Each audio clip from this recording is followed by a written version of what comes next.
Topic आज का ये है कि आप लोग ने सभी फोर्थ या थर्ड ईयर से ऊपर ही हैं अभी यहाँ पे। कर्ण संधान की कुछ विधियां होती हैं, सुश्रुत जी ने सूत्र स्थान में बताई। उसमें करीबन 15 प्रकार की विधियां होती हैं, है ना। ये लिखिए, कर्ण संधान की टोटल विधियां, मतलब कर्ण उस समय जब उसमें कोई इशू हो जाता था या कट जाते थे तो उनको जोड़ने की विधियां बताई हुई थी। वो टोटल विधियां थी, मतलब कितने प्रकार से आप उन विधियों से जोड़ सकते हो किसी टूटे हुए कान को। तो उन कान को जोड़ने की विधियां टोटल 15 थी। उन 15 में से जो 10 थी वो साध्य हैं, मतलब ये 10 यहाँ तक है, 10 तक, 10 तक वो साध्य रहती हैं और 5 लास्ट की जो रहती है वो असाध्य रहती है ना।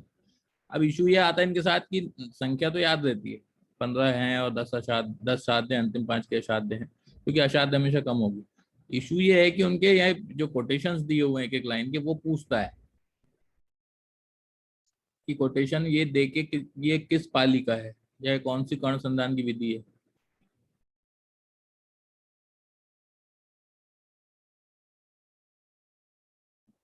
आप सबको दिख रहा है?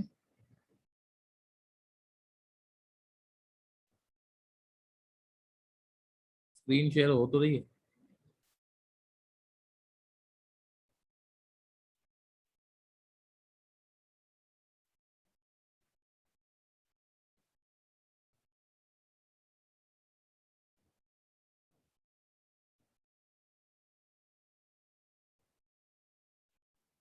अनामिका को दिख रहा है कि नहीं?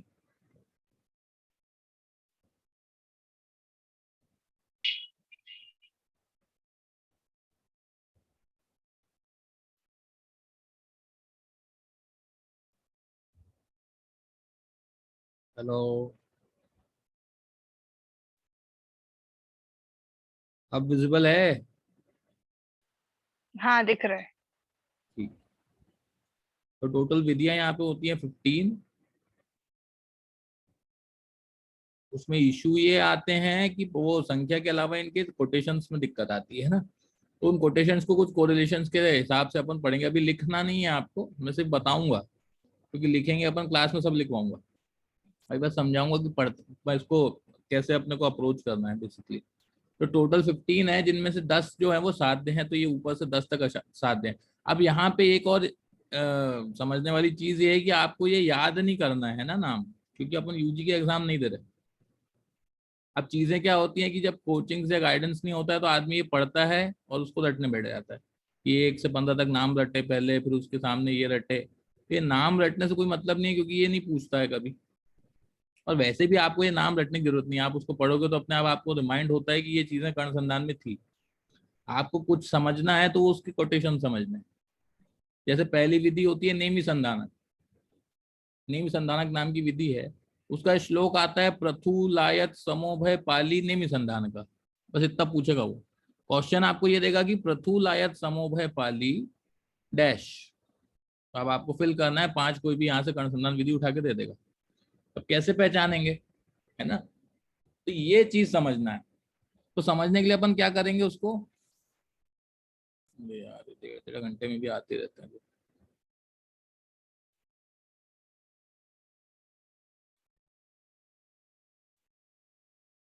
कुछ भी नहीं करेंगे, ये जो नेमी है, ये नेमी को अंडरलाइन करेंगे और इधर ये पृथु को अंडरलाइन करेंगे। बस दोनों चीज को अंडरलाइन करके अपन ये करेंगे कि पृथु मतलब होता है चौड़ा या बड़ा। पृथु का वर्ड मीनिंग ही होता है, अगर वर्ड मीनिंग पे जाए अपन तो उसको पृथु मतलब होता है जो चौड़ा हो या बड़ा हो। और निमि जो होते हैं ना, वो एक भगवान है। शलाक्य तंत्र के जो उपदेष्टा हैं या आद्य उपदेष्टा जो होते हैं वो निमि भगवान। तो भगवान जो होते हैं वो हमेशा चौड़े सिंहासन पे या बड़ी जगह पे बैठते हैं। तो बड़ा मतलब पृथु। तो पृथु कौन होंगे? भगवान। अब आपको ये इतनी चीज बस दिखेगी वहां पे क्वेश्चन में, जब क्वेश्चन पूछेगा पृथु लायत समोभय पाली क्या है, तो आप ये पृथु देख के पहचान लोगे कि पृथु मतलब चौड़ा। चौड़ा कौन था? चौड़े कौन रहते हैं? भगवान जी हमेशा चौड़े या बड़े रहते हैं। तो भगवान कौन है इतने सब में? सिर्फ एक ही दिख रहा है भगवान के नाम पे, निमि। तो निमि संधानक क्या हो जाएगा? पृथु लायत समोभय पाली। इतनी चीज करना है, ना उसको याद करते बैठना है ना बार बार रटना है। सिर्फ ये कोरिलेशन अच्छे समझ लेंगे तो वो पूरा याद हो जाएगा और एक भी क्वेश्चन खराब नहीं होगा। आपको ऑप्शन देख के समझ में आएगा कि हाँ यही ऑप्शन है इसका, इसके अलावा कोई कंफ्यूजन होगा ही नहीं अगर ढंग से कोरिलेशन आप पढ़ेंगे तो। जैसे सेकंड आता है उत्पल भेद्यक। उत्पल भेद्यक में होता है वृत्तायत समूह पाली नेमि संधान का। देखो यहाँ भी नेमि संधान का आया ना, तो अपने को वृत्तायत समूह पाली दिख रहा है। अब वृत्त मतलब क्या होता है? वृत्त मतलब होता है गोल, है ना। और उत्पल मतलब होता है फूल। तो इसको यहाँ लिख लेंगे अपन, उत्पल को अंडरलाइन किया, यहाँ वृत्त को अंडरलाइन किया, है ना। तो क्या होते हैं, उत्पल जो होते हैं वो गोल होते हैं, बस इतना याद कर लिया। वृत्त मतलब राउंड, फूल कैसे होते हैं, गोल गोल होते हैं ना, राउंड राउंड। तो उत्पल गोल होते हैं, इतना बस याद किया, बाकी अपना कुछ मतलब ही नहीं। आपको वृत्तायत से देख के समझ में आ जाएगा कि वृत्त मतलब गोल, और गोल क्या होते हैं, फूल, फूल मतलब उत्पल। यहाँ पे क्या लिखेंगे, गोल होते हैं फूल, और उसके नीचे लिखेंगे वृत्त और उत्पल। इतनी चीजें लिखने की चीजें थोड़ी ज्यादा रहेंगी, लेकिन वो परमानेंसी में रहेगा। ये थर्ड आता है वल्लूरक। वल्लूरक होता है रश्व वृत्त समूह पाली वल्लूर कहा, है ना। इससे दो चीजें और मिलती जुलती हैं एक्चुअली यहाँ पे। वल्लूरक जो है वो कर्ण संधान की विधि है। वल्लूरक, वल्लूर क्या है, वल्लूर बोलते हैं शुष्क मास को। संहिता पढ़ेंगे अपन तो उसमें आएगा। शुष्क मास जो होता है, सूखा हुआ मास जो होता है, उसको वल्लूर की संज्ञा दी है। और एक वेल्लितक भी होता है इससे मिलता जुलता, वो जो होता है वो सीवन का प्रकार होता है बेसिकली, है ना।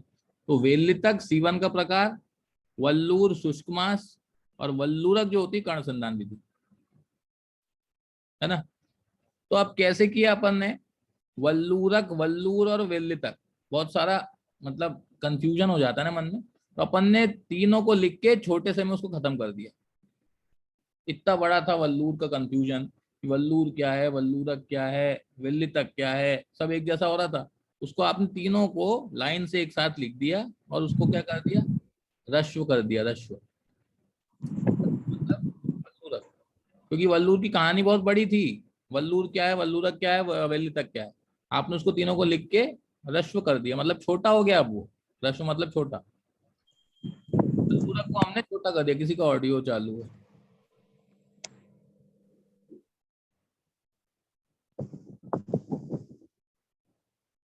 म्यूट करेंगे प्लीज। कौन ठोक रहा भाई?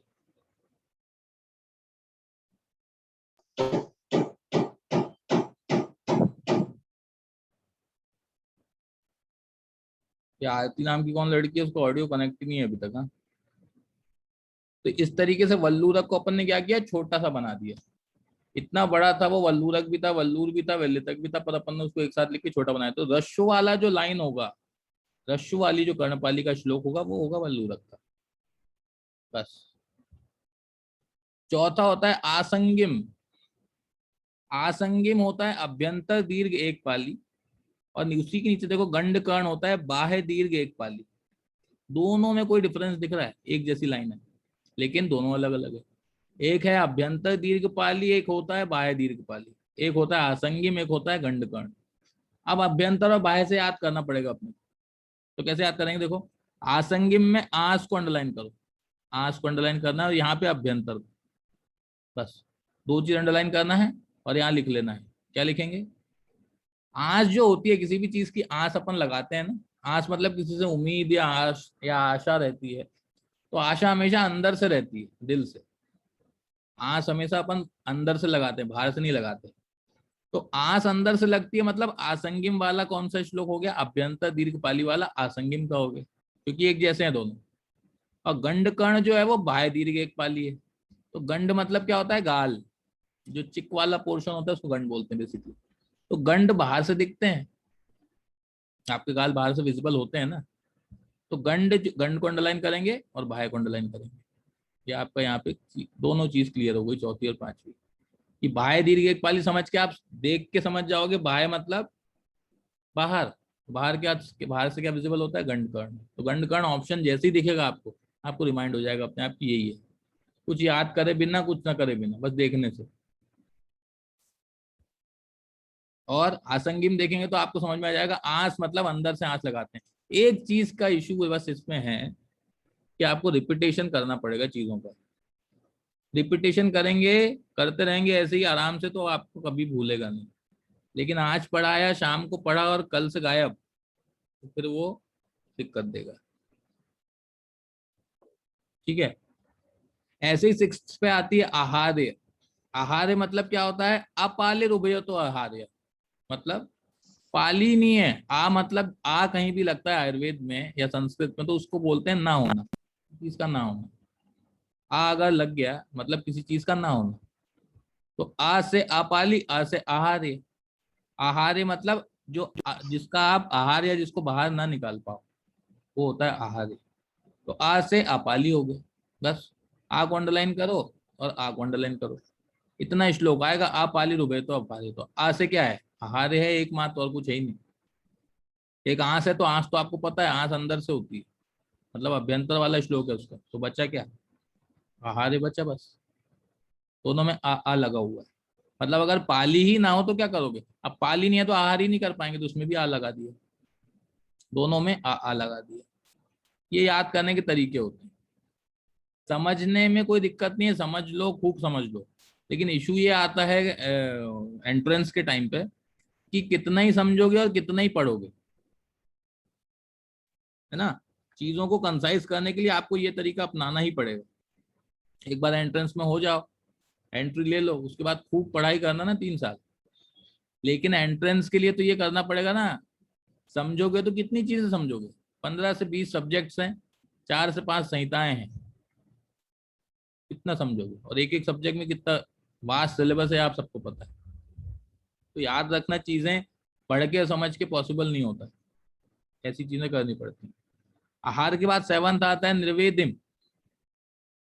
निर्वेदिम में देखो क्या लिखा है? पीठो, पीठ उपमम अली उभयतः क्षीण पुत्रिक आश्रितो निर्वेदिम, ऐसा बोल रहा है वो। निर्वेदिम क्या है? पीठो उपमा उभयतः क्षीण पुत्रिक आश्रितो। इन पूरी लाइन में से अपने को ये क्षीण पुत्रिक को अंडरलाइन करना है। क्षीण पुत्रिक को अंडरलाइन कर लो, और इधर धिम को अंडरलाइन करो। धिम, धिम मतलब क्या होता है? धीमा चलना। धिम मतलब धीमा।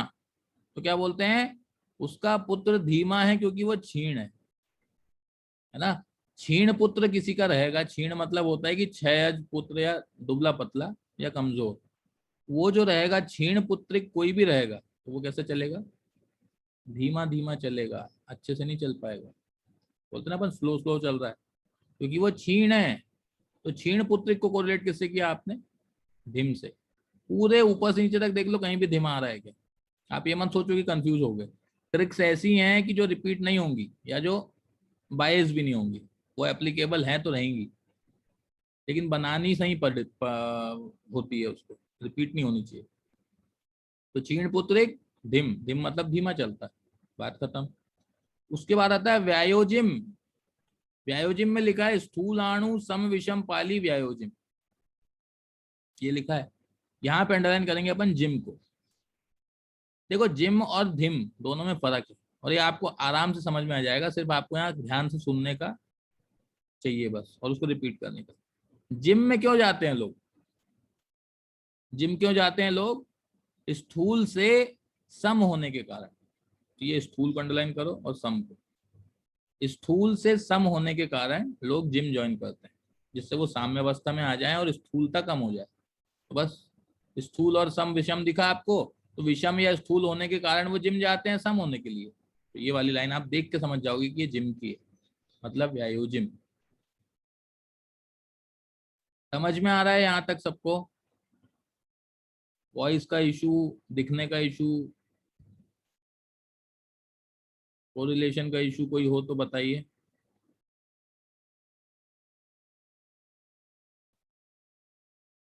क्योंकि पूरा लंबा उसको प्रोलॉन्ग नहीं कर सकते अपन, डेमो एक डेमो ही रहता है। यहाँ तक इशू है क्या किसी को? समझ में नहीं आया, दिखा नहीं? टेक्स्ट कर दीजिए।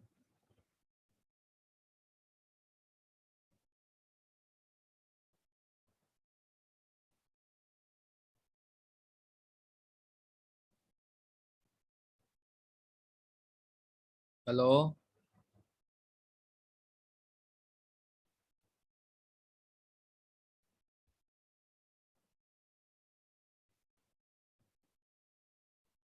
आवाज आ रही है आप लोग?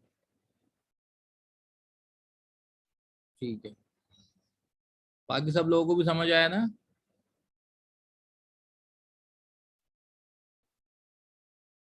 ठीक है, ओके। ऐसे ही उसके बाद आता है कपाट संदिग्ध,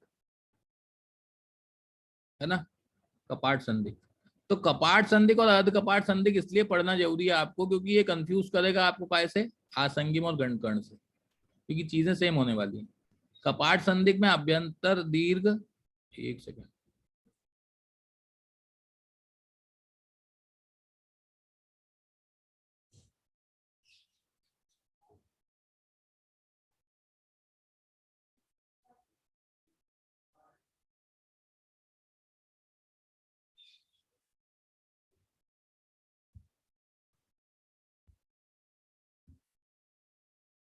क्योंकि कपाट संदिग्ध में क्या लिखा है देखो, अभ्यंतर दीर्घ, आवाज आ रही है आपको?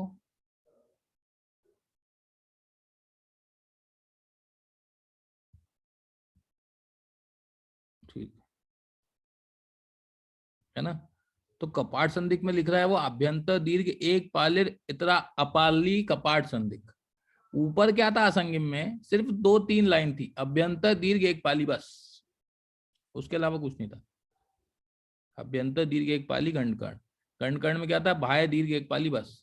लेकिन कपाट संदिग्ध में बड़ा सेंटेंस दिख रहा है, करेंगे अपन इसको अभ्यंतर बाह्य से ही याद, लेकिन दोनों अभ्यंतर बाह्य वाले रहेंगे, इसलिए आपको देख के पहचानना पड़ेगा कि बड़ा सेंटेंसेस जिसके हैं वो कपाट संदिग्ध और कपाट वाला है मतलब, और छोटे से सेंटेंसेस जिसके हैं वो आसंगिम और गणकर्ण। दोनों चीजें एक जैसी दिख रही हैं, लेकिन फर्क क्या है, आसंगिम और गणकर्ण छोटे छोटे वर्ड्स हैं, छोटे हैं ना, और कपाट संदिग्ध फिर अर्ध कपाट संदिग्ध दोनों बड़े बड़े शब्द हैं, इसलिए दोनों के स्टेटमेंट्स भी बड़े हैं, कोटेशन भी बड़े हैं।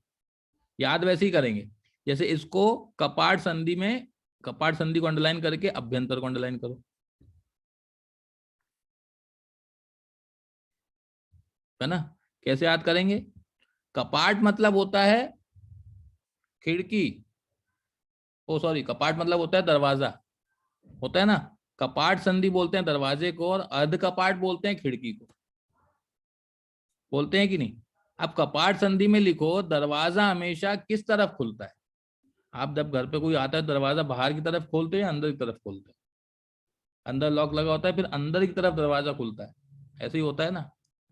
तो कपाट संधि मतलब दरवाजा जो है वो हमेशा अंदर की तरफ खुलेगा, और वो कैसा होता है, बड़ा होता है। तो अभ्यंतर दीर्घ, बड़ा दरवाजा अंदर की तरफ खुलेगा। दीर्घ इसलिए पढ़ा रहा हूं क्योंकि आपको डिफरेंशिएट करना पड़ेगा कैसे, आसंगिम से, है ना? और नीचे है अर्ध कपाट संधि। अर्ध कपाट संधि कहाँ खुलेगा, अर्ध कपाट मतलब खिड़की, खिड़कियां हमेशा बाहर की तरफ खोलते हैं आप लोग, अभी इमेजिन करके देखना कि खिड़की जब खोलना होता है तो ऐसे बाहर की तरफ धक्का देते हैं उसको, अंदर किसी खिड़की खुलती है क्या?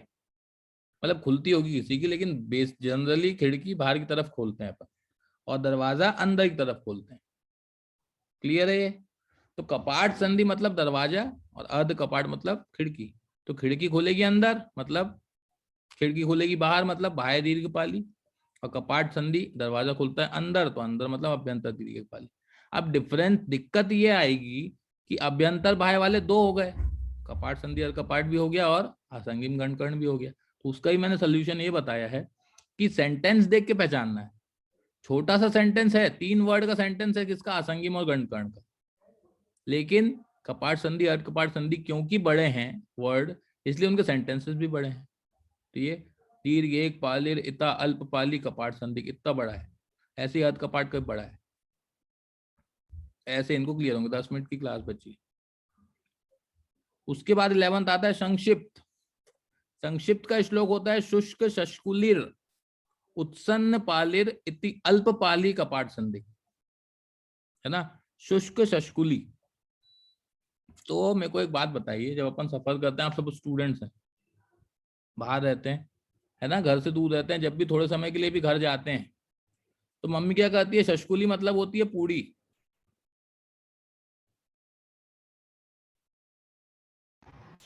आप लोग को अभी तक स्क्रीन नहीं दिख रही थी?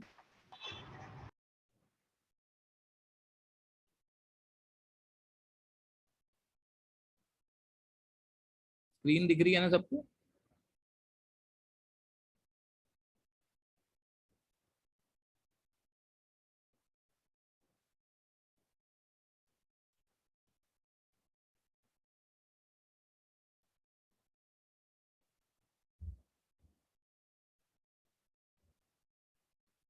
Hello hello hello hello.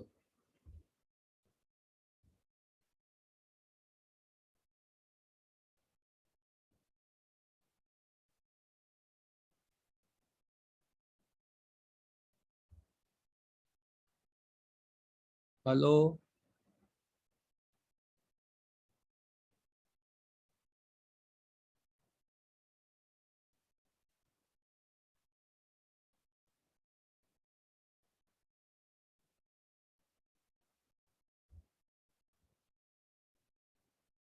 नहीं आ रही है क्या आवाज? आ रही है सर। बाकी लोग सो गए क्या? चलिए ठीक है। 11वें में संक्षिप्त था, तो अपन, मैं क्या बता रहा था कि घर से जब दूर रहते हैं ना तो अपन थोड़ी समय के लिए जाते हैं, फिर जब वापस आते रहते हैं तो मम्मी क्या करती है कि शशकुली मतलब पूड़ी, तो पूड़ी और कुछ ऐसी चीजें सूखी सूखी बांध के अपने साथ रख देती है संक्षिप्त में। संक्षिप्त मतलब इतना सा कोई छोटा सा कोई चीज देंगी, उसमें से बांध के दे देती है कि रास्ते में खा लेना। तो संक्षिप्त मतलब होता है छोटा सा बिल्कुल, है ना। संक्षिप्त में वो पूड़ी सब्जी अचार सब एक दूसरे के अंदर घुसेड़ के दे देती है। कौन? मम्मी। तो शशकुली देख के आपको याद आ जाएगा। शशकुली मतलब होता है पूड़ी। और पूड़ी कैसी देती है मम्मी? छोटी सी करके उसमें अचार भर के छोटी संक्षिप्त बना के दे देती है उसको, ये रास्ते में खा लेना। तो बस बाकी सेंटेंस से अपने को कोई मतलब ही नहीं है। अपने को शशकुली देख के संक्षिप्त लगाना है बस, क्योंकि शशकुली कैसी होती है? संक्षिप्त रूप में भरती है। ऐसे ही होता है हीन कर्ण। हीन कर्ण मतलब होता है अनधिष्ठान पाली पर्वंत्यो क्षीण मासो हीन कर्ण। अब देखो क्षीण मास फिर रिपीट हो रहा है, लेकिन अपन ने ऊपर क्षीण मास से याद कर लिया है कि क्षीण वाला कैसा चलेगा? धीमा। तो यहाँ क्षीण मास से याद नहीं कर सकते, नहीं तो ट्रिक बायस हो जाएगी। तो यहाँ अपन करेंगे अनधिष्ठान से। जो कर्ण था, कर्ण को अंडरलाइन करो। कर्ण जो थे वो किसका था, क्या था? उनका महाभारत में कोई अधिष्ठान नहीं था, अनधिष्ठान थे वो। उनको कोई अधिष्ठान ही नहीं मिला था महाभारत में, है ना। तो कर्ण का कोई अधिष्ठान नहीं था, हीन थे वो, उनको हीन माना जाता था महाभारत, और उनको कोई अधिष्ठान नहीं दिया था। तो बस अनाधिष्ठान वाला सेंटेंस किसका होगा? हीन कर्ण का। ऐसे ही वल्लीकर्ण आता है। वल्लीकर्ण होता है तनु विषम अल्पपाली वल्लीकर्ण, है ना। तो वल्ली मतलब होता है लता। लता मतलब बेला, किसी चीज की बेला जो होती है ना पेड़ की। तो बेला जो होती है वो हमेशा कैसी होती है? तनु और विषम, मतलब पतली सी होती है और इधर उधर विषम जैसी रहती है, सीधी नहीं रहती कभी। विषमता लिए हुए रहती, कभी इधर गई कभी उधर गई, कभी टेढ़ी कभी आड़ी, कभी ऊपर कभी नीचे, ऐसी डेवलप होती है बेला। तो बेलाएं हमेशा पतली होती हैं और विषम होती हैं। तो अपने को याद हो गया कि वल्ली मतलब बेला। बेला कैसी होगी? पतली और आड़ी टेढ़ी होगी, विषम इरेगुलर होगी। ये तनु विषम भी याद होगी। ऐसे ही 14वां आता है यष्टिकर्ण। यष्टिकर्ण मतलब होता है ग्रंथि मास स्तब्ध सिरा संतत सूक्ष्म पाली यष्टिकर्ण। अब यष्टि मधु किसी ने देखा हो अगर, तो वो समझ जाएगा, गठान जैसी होती है, उसको चबाते भी हैं। तो यष्टि को अंडरलाइन करके अपन यहाँ किसको अंडरलाइन करेंगे? ग्रंथि। बस इतनी चीज अंडरलाइन करना, कुछ नहीं करना। यष्टि कैसी होती है? ग्रंथि के समान गोल गोल, गठान जैसी। तो यष्टि और ग्रंथि, बाकी आप सब लगा लोगे। अब यहाँ पे आप कर्ण कर्ण की ट्रिक नहीं बना सकते। क्यों? क्योंकि हीन कर्ण में आपने कर्ण से ट्रिक बना चुके हो कि कर्ण का अधिष्ठान हीन था, उनको कोई अधिष्ठान नहीं मिला। यहाँ भी कर्ण से ट्रिक बनाओगे तो फिर वो बायस हो जाएगी, कंफ्यूज हो जाओगे। यहाँ भी कर्ण से नहीं बना सकते, इसलिए अपन ने यहाँ कर्ण से बनाई, तो यहाँ पे वल्ली और यहाँ यष्टि से बनाई। यष्टि ग्रंथि के समान, वल्ली तनु और विषम होती। और लास्ट होता है काकाओस्ट। काकाओस्ट मतलब निर्मास संक्षिप्त अग्र अल्प शोणित पाली काकोष्टा इति। काक मतलब होता है कौवा, और कौवा क्या खाता है? मांस खाता है। बस आपके 15 के 15 वैसे के वैसे आप अगर इसको क्लोज कर दें अभी क्लास के बाद, और ये कर्णपाली के क्वेश्चन लगाएंगे कहीं जाके, तो आपको बिना देखे एक भी क्वेश्चन नहीं, ऐसा नहीं रहेगा जो नहीं बनेगा, अगर आपने ढंग से उसको सुना भर है तो। अभी तो सब सुना है आपने, आप उसको रिवाइज जब करेंगे तो और चीजें अच्छी हो जाएंगी। और इसी तरह से हम लोग कम से कम 80 to 85 चीजें कोरिलेट कर पाएंगे। लेकिन अब 20-25% चीजें ऐसी हैं जो आपको याद करनी ही पड़ती हैं, उसमें कोई भी कुछ नहीं कर सकता। लेकिन मैक्सिमम चीजों को हम लोग कोरिलेट कर लेंगे। लेकिन उसमें यही है कि कोरिलेशन को भी बहुत बार रिवाइज करना पड़ेगा, तब वो क्लियर हो जाएगा। लेकिन ये है कि रिवाइज करने में भी वो इजी लगेगा, क्योंकि आपको याद नहीं करना पड़ेगा, आपको सिर्फ उसको कोरिलेट करके समझना है।